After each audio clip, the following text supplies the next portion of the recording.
감사합니다. 감사합니다. 오늘도 예배 자리에 나오신 여러분을 주님의 이름으로 환영하고 축복합니다. 참 힘든 날입니다. 오늘은 석가탄신일 공휴일이고 밖에는 바람도 굉장히 많이 불고요. 또 비까지 추적추적 내리는 참 힘든 수요일 저녁입니다. 그럼에도 불구하고 이 자리에 나오신 여러분 한 분 한 분을 주님의 이름으로 환영하고 축복합니다. 우리가 그럴 때가 있어요. 이렇게 예배를 드리다 보면 나도 모르게 이렇게 옆에를 보면서 사람이 별로 없네, 이런 마음이 들 때가 있습니다. 그런데 신기하게도 그런 마음은, 그런 부담감은 왜 꼭 이 자리에 나와 앉아있는 사람들의 몫인지 모르겠습니다. 제가 어렸을 때 제 본교회 집회를 하는데 강사 목사님이 첫 시간에 그런 말씀을 해주신 적이 있으세요. 그날도 사람이 부흥 집회를 시작하는 날인데 많은 사람이 모이지 않아서 많은 성도님들이 불안한 모습과 표정으로 앉아 계셨습니다. 그 강사 목사님이 그 상황을 파악하셨나 봐요. 그러면서 이렇게 말씀하시더라고요. 여러분, 오지 않은 사람 걱정하지 마시고 이 자리에 나와 계신 분들 은혜 많이 받고 돌아가셨으면 좋겠습니다. 소문 나면 사람들이 하나 둘씩 올 겁니다 라고 말씀하셨는데, 정말 그 부흥회가 끝나는 마지막 날은 우리 예배당이 꽉 차는 그런 놀라운 은혜가 있었던 경험이 있습니다. 예배하면서 또 신앙생활 하다 보면 힘들고 어려운 날도 있습니다. 또 참석할 수 있는 날도 있고 참석할 수 없는 날도 있는데 모쪼록 이 자리에 예배하기 위해 나오신 여러분 한 분 한 분, 소중한 여러분을 주님의 이름으로 환영하고 다시 한번 진심으로 축복합니다. 이런 시가 있어요. 여러분들께서도 들어보셨는지 모르겠습니다. 연탄재 함부로 차지 마라. 너는 누구에게 한 번이라도 뜨거운 사람이었느냐? 라는 시가 있습니다. 아마 여러분들께서도 한 번쯤은 들어보셨을 수 있을 것 같아요. 안도현 시인의 너에게 묻는다 라는 시입니다. 연탄재 함부로 걷어차지 마라. 너는 누구에게 한 번이라도 뜨거운 사람이었던 적이 있느냐? 이제는 찾아보기 참 힘들지만 연탄은 서민들의 생활 필수품이었습니다. 연탄을 가지고 밥도 짓고요, 난방도 하고요. 연탄이 없으면 살아가는데 굉장히 큰 어려움이 있었습니다. 그런데 다 타고 남은 연탄재는요, 타는 연탄은 참 소중하지만 다 타고 남은 연탄재는 큰 쓸모가 없어집니다. 간혹 눈길에 사람들 미끄러지지 말라고 연탄재를 뿌려놓는 정도가 그가 할 수 있는 큰 역할일 뿐입니다. 활활 타올랐던 연탄은 재가 되어서 길거리에 버려지고 기분 나쁜 일이 있거나 아이들이 놀다가 심심하면 한번 뻥 걷어차고 가는 그런 하찮은 존재가 되고 맙니다. 그런데 시인은요, 그 다 타고 남은 연탄재를 보면서 다 타고 남은 지금의 상태를 보는 게 아니라 누군가를 위해 뜨겁게 타올랐던 연탄의 희생, 그 희생을 이야기해주고 있어요. 저는 이 시가 오늘 우리가 살펴보고자 하는 이 성경의 말씀을 잘 압축하고 있는 시 같아서 설교를 시작하면서 이 시를 소개합니다. 오늘 본문은 성막에 있는 등잔대에 대한 설명을 하고 있는 본문입니다. 여러분들께서도 본문을 읽으시면서 글로만 읽으려니까 당최 이게 무슨 이야기인지 머릿속에 우리가 읽었던 글이 그림으로 잘 그려지지 않으셨을 거예요. 성소에 들어가면요, 성소 왼편에 금으로 만든 등잔대가 있었습니다. 이 등잔대는요, 나무를 전혀 사용하지 않고 오롯이 순금으로만 만든 성물이었어요. 사진을 한번 보여주시면요, 생긴 것을 보면 언뜻 촛대같이 생겼는데 저 위에다 초를 꽂는 것이 아니라 기름을 채워서 불을 밝히는 등잔대입니다. 모두 7개의 가지로 되어 있는데 중앙에 있는 가지를 중심으로 왼편으로 3개, 오른쪽으로 3개씩 가지가 대칭을 이루고 있습니다. 그리고 그 가지의 끝에는 오목하게 잔을 만들어서 기름을 넣을 수 있도록 했고요. 그 잔을 받치는 꽃받침은 살구꽃 모양으로 만들어서 붙이라고 성경에 하나님 말씀하고 계세요. 이 성막에 들어가는 모든 기구들은요, 하나님이 말씀하실 때에 그 크기에 대한 지침을 주셨습니다. 가로는 몇 규빗, 세로는 몇 규빗, 높이는 몇 규빗이 되게 하라. 그런데 성막에 들어가는 물품 중에 물두멍과 금잔대에 대한 크기는 특별한 규정이 없었어요. 그래서 우리가 이 성경에 있는 기록으로만으로는 등잔대의 크기가 어느 정도 되는지 가늠할 수 없습니다. 저도 앞에 사진만 보고서는요, 등잔대가 그냥 한 요 정도 되는 작은 촛대가 되지 않을까 생각을 했는데, 전승에 따르면, 전해져 내려오는 이야기에 따르면 떡상의 크기와 비슷했다라고 알려지고 있어요. 지난주에 떡상에 대해서 알아봤는데, 떡상은 가로가 90cm, 세로가 45cm, 높이가 70cm 정도 되는 성물이었습니다. 그러니까 이 등잔대도요, 다음 사진을 보시면 제가 이 사진을 보고, 이 그림을 보고, 와, 이게 생각보다 굉장히 클 수 있었겠구나라는 것을 한번 생각해 보게 되었습니다. 하나님은요, 이 등잔대를 앞에 보이는 그림처럼 7개의 가지로 나누어서 등잔대를 만들라고 명령하십니다. 7이라는 숫자는요, 성경에서 완전한 숫자를 상징하는 숫자가 바로 7이에요. 7.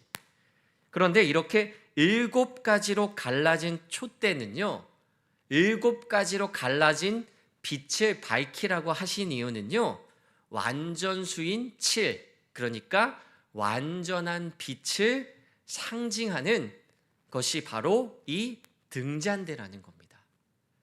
이 세상에 어떤 빛도 완전한 빛이라는 것은 존재하지 않습니다. 처음에 우리 전구가 발명되었을 때 사람들이 그 전구를 보면서 얼마나 신기해했을까요? 그죠?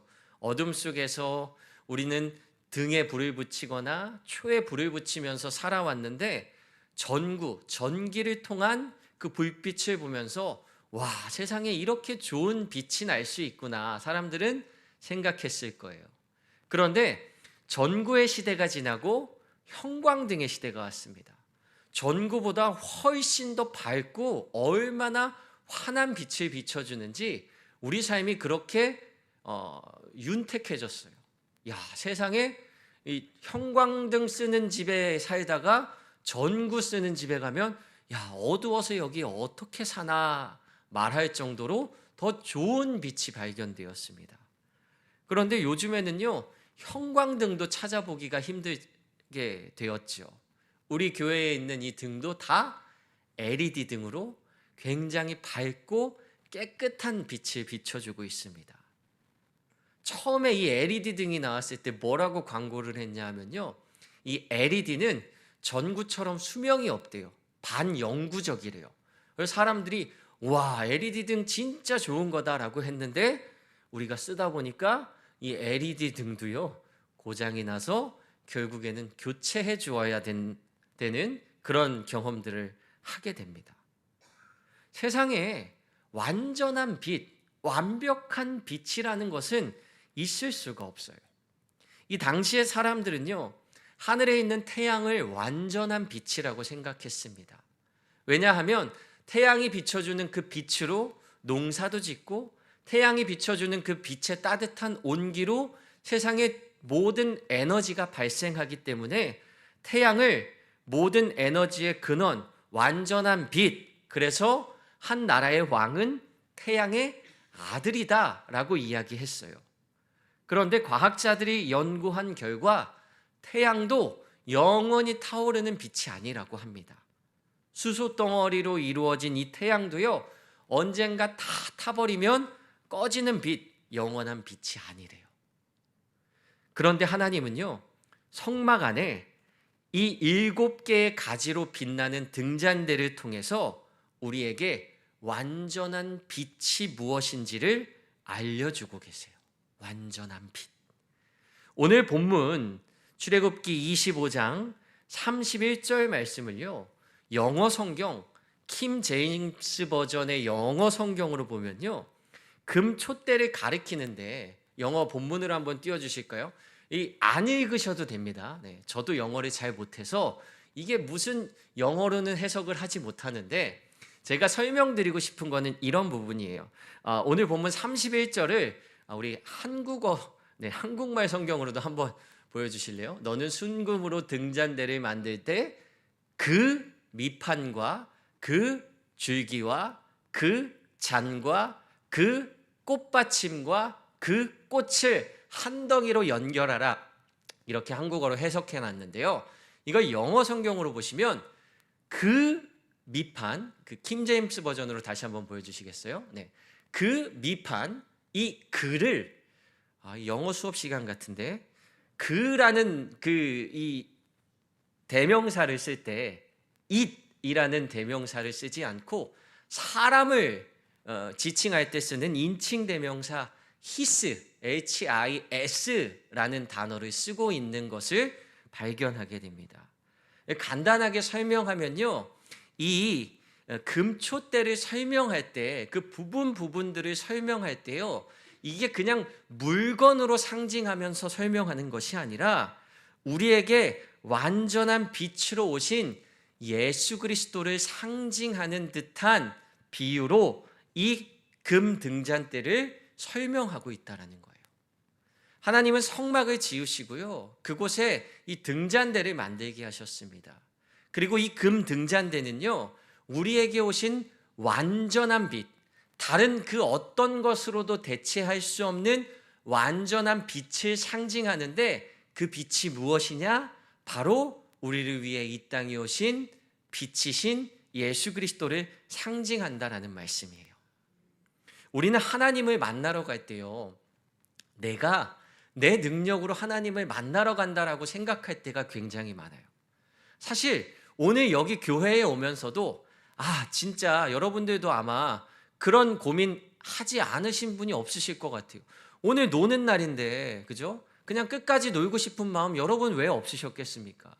밖에 비도 오는데, 바람도 이렇게 부는데, 굳이 그냥 영상으로 예배 드려도 되는데 여기 나와야 하나라는 고민 같은 거 조금은 하셨을 수도 있을 것 같아요. 그런데 내가 내 발로 교회에 왔는데 왜 우리가 하나님을 만나러 갈 때 나의 능력으로 갈 수 없느냐? 우리는요, 예수님의 도움 없이는 하나님 앞에 설 수 없는 존재들입니다. 예수님이 우리를 위해 십자가에 달려 돌아가시고 그분의 보혈로 깨끗이 죄 씻음을 받은 우리가 하나님 앞으로 나아갈 수 있는 길이 열린 거예요. 그래서 우리는 나의 능력으로 하나님 앞에 나아가는 사람들이 아니라 예수 그리스도의 능력을 가지고 주님 앞에 서는 하나님의 백성들입니다. 우리는 예수님이 이 땅에 오셔서 하나님에 대해 가르쳐 주시지 않고 말씀해 주시지 않았다면 하나님이 어떤 분이신지 알기 참 어려웠을 거예요. 그런데 예수님이 이 땅에 오셔서 하나님은 어떤 분이신지 말씀해 주셨고 예수님의 삶을 통하여 그분께로 나아가는 길이, 나아가는 방법이 무엇인지를 설명해 주셨습니다. 우린 그 예수님의 말씀대로 하나님 앞에 나아가는 사람들이에요. 우리는 예수님의 인도하심이 없이는 하나님께로 나아갈 수 없습니다. 지금 이 시간도 내 삶을 성령이 인도하고 계시고 이 시간도 성령이 역사하고 계시기 때문에 하나님의 말씀이 우리 안에 들어오고 하나님의 말씀이 우리를 인도하는 줄로 믿습니다.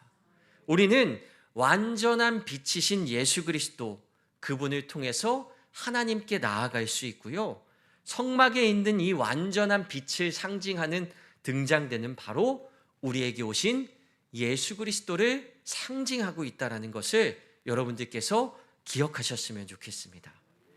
예수님은요, 요한복음 8장 12절 말씀에 자신을 이렇게 소개하고 계십니다. 우리 함께 큰 목소리로 함께 봉독해 보겠습니다.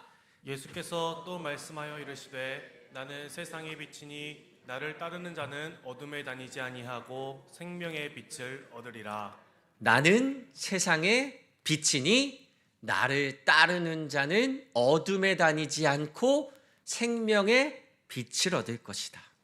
완전한 빛이신 예수 그리스도가 우리를 하나님께로 인도하고 계시다라는 사실을 기억하는 여러분 되시기를 소망합니다. 예수님께서요, 십자가에 달리시기 전에 제자들과 최후의 만찬을 가지셨습니다. 그리고 그 만찬이 끝난 후에 예수님은 감람산 위에 있는 겟세마네 동산에 올라가서 기도하셨어요. 여러분들 잘 아시는 내용일 겁니다. 그런데 이 겟세마네라는 곳의 지명의 뜻은요, 바로 기름 짜는 곳이라는 뜻을 가진 지명이 바로 겟세마네예요. 겟세마네 언덕은요, 올리브 기름을 짜던 언덕이었습니다. 올리브 열매를 기름틀에 놓고 잘게 부수고 짜내서 기름을 만들어내는 곳. 이 연자맷돌이라는 거 아시죠? 제가 올리브 기름 짜는 법을 인터넷에 찾아보다 보니까 이런 사진이 있더라고요. 이 사진을 보면 저 큰 연자맷돌이 저 올리브 열매를 돌리면서 잘게 부숩니다. 그리고 그 잘게 부순 올리브 열매를 쫙 짜내면 그 열매에서 아주 좋은 올리브 기름이 나오는 거예요. 기름을 얻기 위해서는요, 이 열매를 큰 연자맷돌로 부수고 으깨고 갈아내야 합니다. 예수님이 겟세마네 언덕에 올라가신 이유가 무엇입니까? 기도하기 위해 올라가셨어요. 근데 예수님이 거기서 왜 기도하셨습니까? 바로 자기 자신을 철저히 부수고 으깨고 갈아내기 위해서. 마치 올리브를 부수고 으깨고 갈아내서 기름을 만들듯이 예수님은요, 자기 자신을 철저히 부수고 으깨고 갈아내기 위해, 기도하기 위해 이 겟세마네 언덕에 올라가셨습니다. 성경은 거기서 기도하시는 예수님의 모습을 이렇게 그리고 있습니다. 누가복음 22장 44절 말씀입니다. 예수께서 힘쓰고 애써서 더욱 간절하게 기도하시니 땀이 땅에 떨어지는 핏방울 같이 되었다.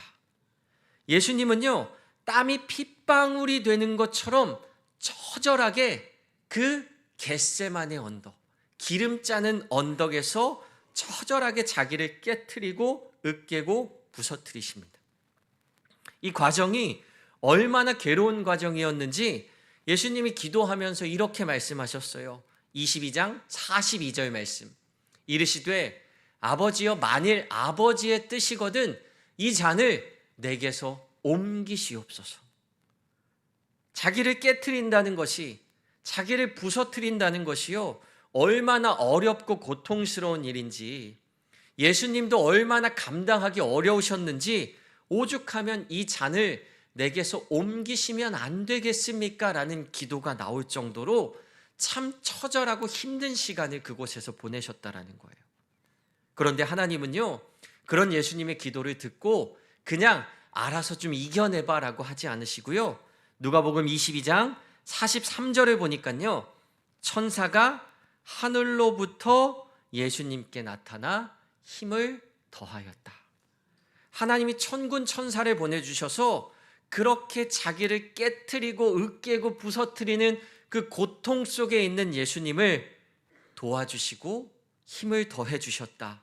이렇게 기록하고 있어요.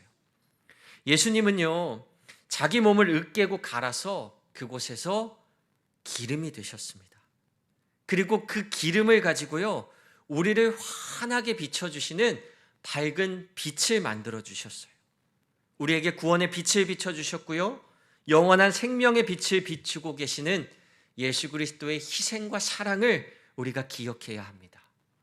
사람들은 세상을 살아가면서요, 지식을 얻고 능력을 가지고 돈과 명예를 추구하고 권력과 건강을 얻게 되면 이 세상을 잘 살아갈 수 있을 거라고 생각해요. 돈이 있으면 잘 살 것 같잖아요. 그래서 돈을 열심히 법니다. 그런데 돈만 가지고는 살다 보니까 안 되는 일들이 있어요. 돈이 있어도 명예가 있고 권력이 있어야 되더라. 아, 권력을 가져야겠다. 권력만 가지면, 돈과 명예와 권력을 가지면 잘 살 수 있을 것 같은데 건강이 안 따라주면 또 안 돼요. 아, 건강을 챙겨야겠다. 건강만 챙기면 다 될 것 같은데 우리의 인생은 그렇게 하나하나 채워나가도 결국에 완전히 채워지지 않습니다. 우리의 인생을 완전히 채울 수 있는 것은 오직 예수 그리스도밖에 없어요.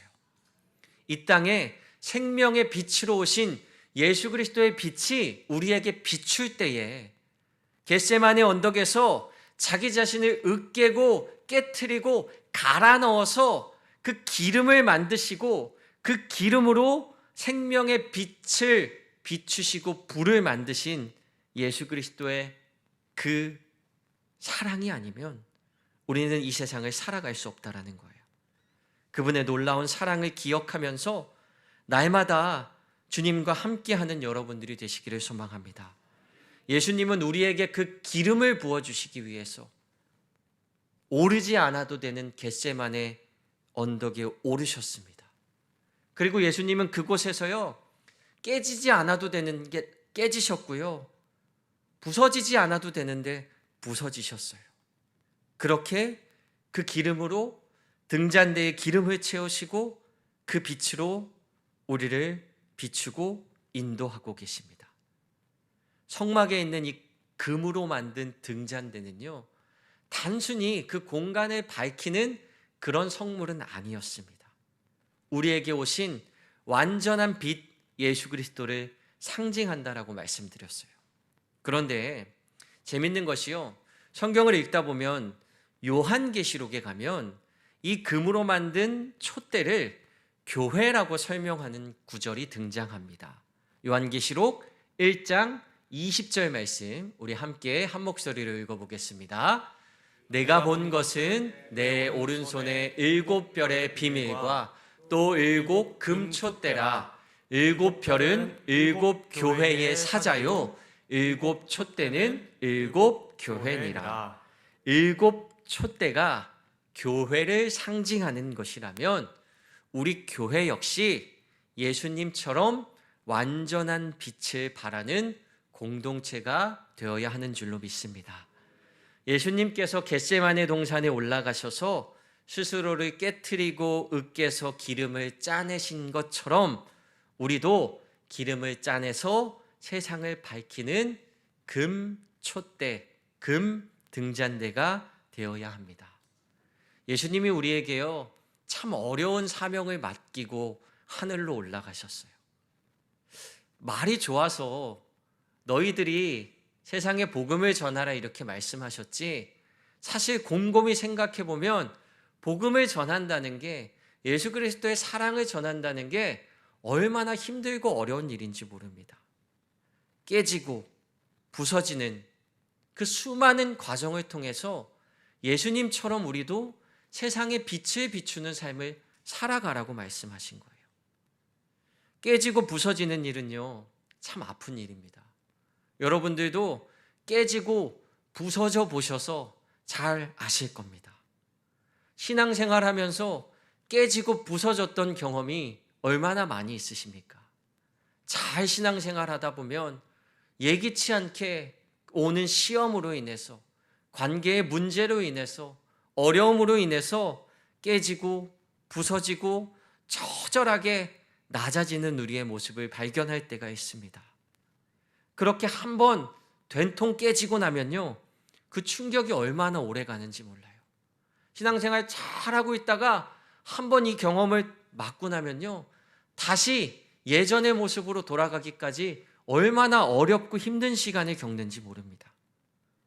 정신을 차리고 잘 추스르고 다시 우리가 마음을 먹고 하나님께 나아가거든요. 더 이상 뭐 깨질 게 있나 싶은데 아직도 깨질 게 남았는지 한 번 더 깨지고 또 넘어지고 또 어려움 앞에 좌절하는 우리들의 모습을 발견합니다. 사역자인 저도 날마다 깨지고 날마다 부서지고 날마다 하나님 앞에서 어려운 시간을 겪을 때가 있어요. 주님께서 부르신 여러분들도 믿음의 길을 가면서 그 힘든 경험을 많이 하셨을 줄로 압니다. 대체 우리가 왜 이런 고통을 당해야 하는지, 한두 번도 아니고 왜 이런 고통이 수없이 많이 우리 삶에 반복되는지 우리는 잘 이해가 되지 않아요. 얼마나 더 깨지고 부서져야 하는지 도망가고 싶을 때도 있습니다.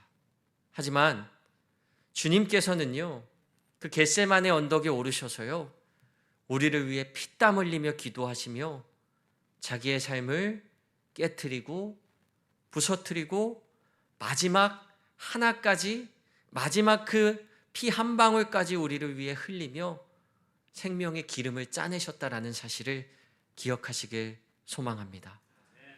그리스도인이라는 말은요, 예수님께 속한 사람이라는 뜻입니다. 우리도 예수님처럼 내 몸을 으깨고 내 생각을 부수고 내 마음을 낮출 때에 우리 안에 기름이 나오고요, 세상을 밝히는 빛이 되는 줄로 믿습니다. 신앙생활 하다 보면요, 공동체 안에서 함께 살아가다 보면요, 화가 날 때도 있고요, 마음에 들지 않을 때도 있고요, 억울할 때도 있고요, 때로는 굉장히 손해볼 때도 있습니다. 하지만 그때 왜 나에게 이런 일이 생기는 거야? 도대체 내가 예수 믿는데 왜 이런 고난을 당해야 해? 라고만 생각하기보다는 하나님께서 지금 나를 사용하셔서 기름을 짜내고 계시는구나. 그 기름을 통하여 세상을 밝히시려 하시는구나 라는 것을 깨달으시며 힘들지만 주님과 함께 겟세마네로 올라가는 믿음의 성도들이 되시기를 축복합니다. 아무리 멋진 등잔대에도요, 기름이 없으면 불을 밝힐 수 없습니다. 교회가요, 멋있게 교회를 지어놓고요, 교회가 멋진 척하고요, 고상한 척하고요, 아름다운 척한다고 그 교회가 하나님의 교회로 사용되는 것이 아닙니다. 이 교회는 7 촛대는 교회라고 했던 계시록의 비유처럼 우리는요, 세상을 밝히는 촛대가 되어야 합니다. 진정한 촛대가 되기 위해서는요, 우리 안에 불을 밝힐 수 있는 기름이 필요하고 그 기름을 짜내는 것이 우리 성도들의 사명이라는 사실을 다시 한번 깨닫습니다. 힘들고 괴롭지만 이 촛대가 활활 타오를 수 있도록 기름을 만들어내는 저와 여러분들이 되시기를 축복합니다. 예수님은 우리에게 이렇게 말씀하셨습니다.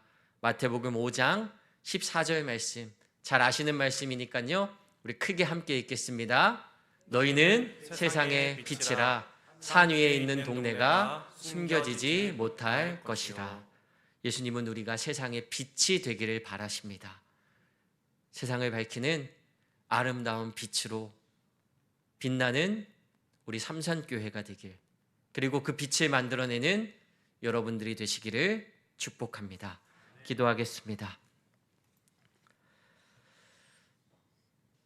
사랑과 은혜가 많으신 하나님, 우리를 위해 피 흘리시고 우리를 위해 희생하시고 주님의 그 희생으로 인하여 우리에게 영원한 빛을 비춰주신 주님의 그 놀라운 사랑과 은혜를 기억합니다. 주님, 우리는 신앙생활을 하다 보면 주님의 그 사랑과 은혜를 기억하기만 하고 그 사랑과 은혜에 동참하지 못할 때가 참 많이 있었습니다. 신앙의 길을 걸어간다라는 것이 참 복된 길이기는 하지만 우리에게 때로는 힘들고 어려운 길이라는 사실을 다시 한번 기억합니다. 예수님께서 겟세마네 언덕에 오르셔서 자신을 깨트리고 부서뜨려 기름을 만들어내시고 그 기름으로 환한 빛이 되셔서 우리에게 비춰주셨다는 사실을 기억합니다. 우리도 주님처럼 우리의 삶을 깨트릴 수 있는 믿음의 용기를 갖게 하여 주시옵소서.